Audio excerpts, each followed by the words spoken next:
Hello and welcome to my 5th writing vlog. I'm filming this on the very last day of April 30th, and since the last writing vlog I did, I have managed to keep up. That means that I've written chapters 12, 13, 14 and 15. That amounts to about 12,000 words.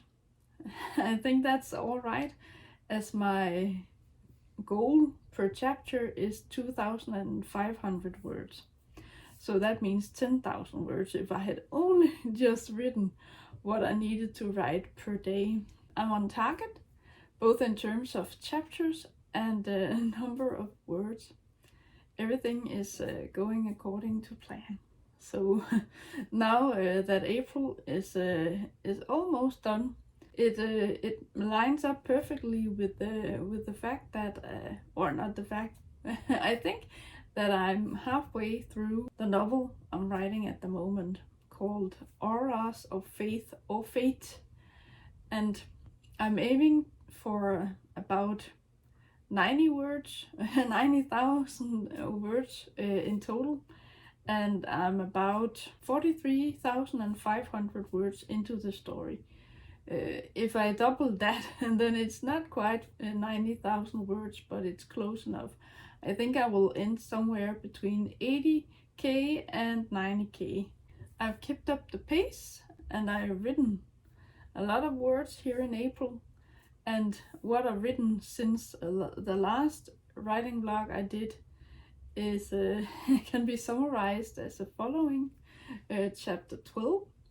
It's the aftermath of an accident that happened, but my main character Iva helped out, so it didn't go as badly as it could have gone, and she saved her friend's life, Luke's life, and some other people's lives who were in the street when the car came speeding down the street and crashed into a building. The driver died, but it was the only person who died, and that was bad as it was, but at least it didn't go any worse than that.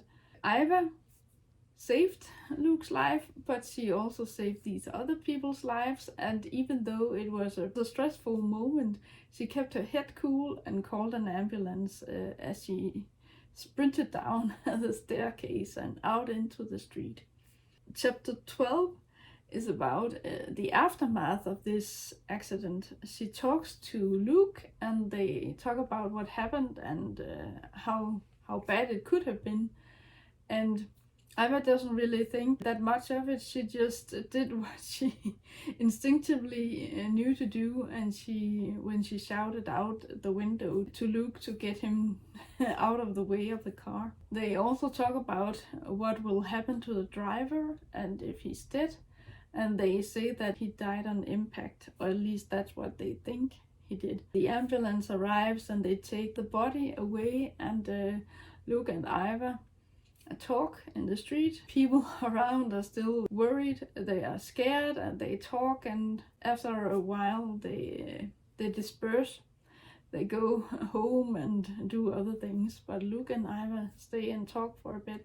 Iva, she's this go-getter person almost, because she was the one who saved the day and did some good things, and she acted instead of thinking too much about it, whereas Luke, he froze.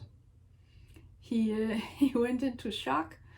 I guess that he might have seen life flash past his eyes, so I don't know if he saw that, but they talk and they agree to go home. He goes home and she goes back up to her apartment. In chapter 13, Iva gets back to work. She tries to put everything behind her and not think too much about what happened and the fact that she might have lost Luke. But when she gets to work, her colleagues say, "Oh, there's a hero. She's a hero. She saved people's lives last night," and it has already made the news this this accident that happened.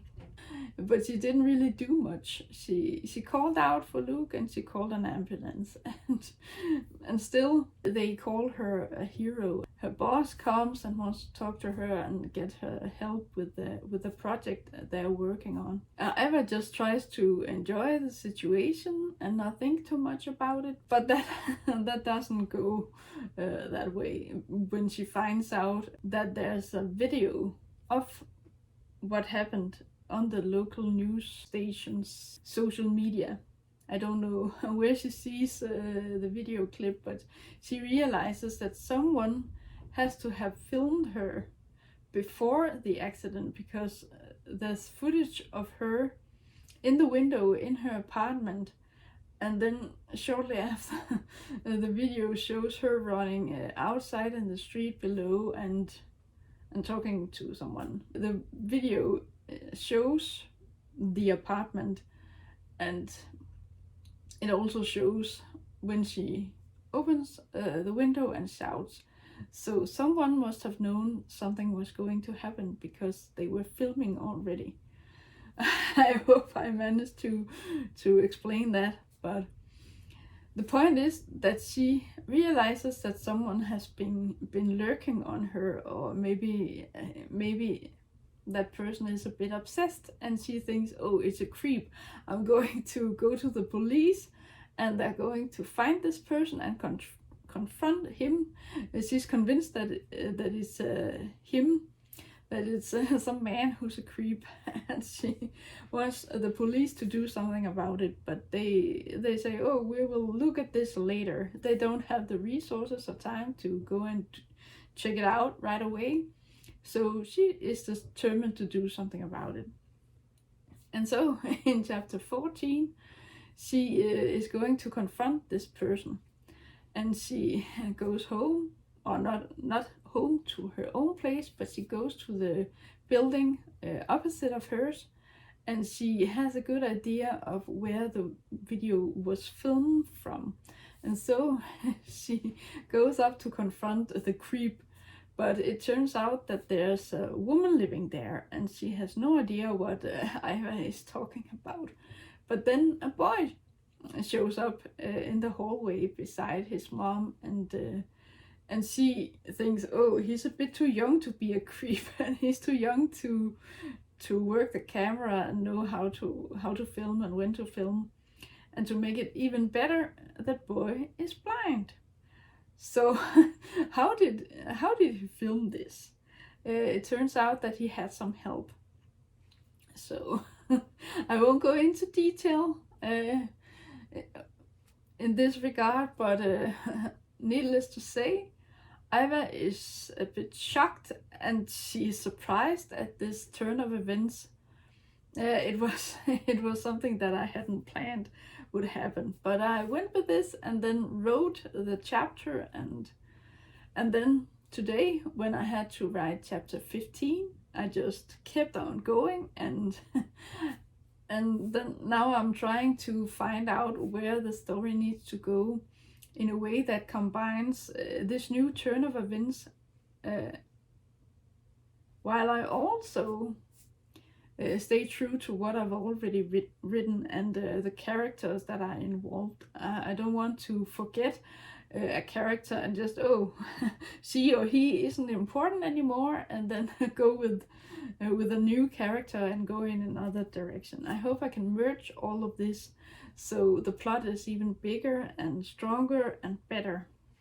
In chapter 15, I have, for the summary for that, I've just written that she comes to terms with her new reality, and that instead of being freaked out, she wants to see this from a positive side, and she wants to evolve as a person, but also see where the story is going, or see where things are going, as do I. I'm going with this, and yes, like I said, I hope it will make the story better. When I started, I just had one overarching idea of where I think or thought the story would go, and then I wrote toward that. But if I only wrote about a small portion of what I thought the story would be about, it would be quite very constricted, and I want to explore everything. And if I can put in more conflicts and more characters without making it too big, then it's only a good thing. The April writing event. This is the last day of this event. I have already met my goal. My goal was 30,000 words. I met that goal a few days ago, and now I've actually written 40,000 words, and a bit more than that actually.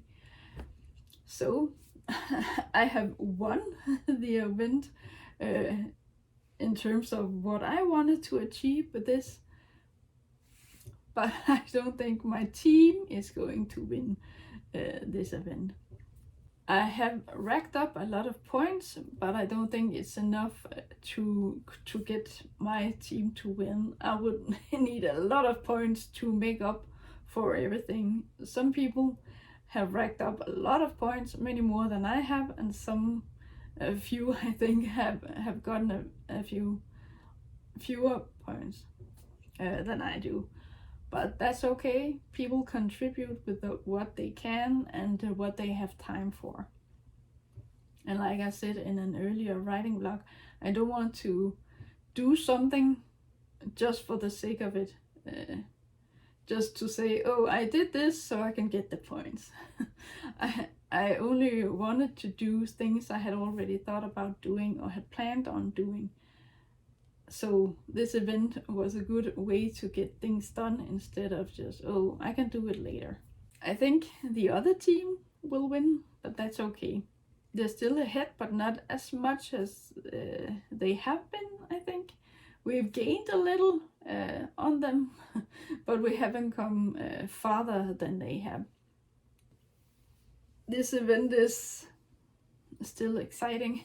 It's the last day of it, and I have written what I wanted to write, and I have updated the spreadsheet and put in the points that I feel like I can put in.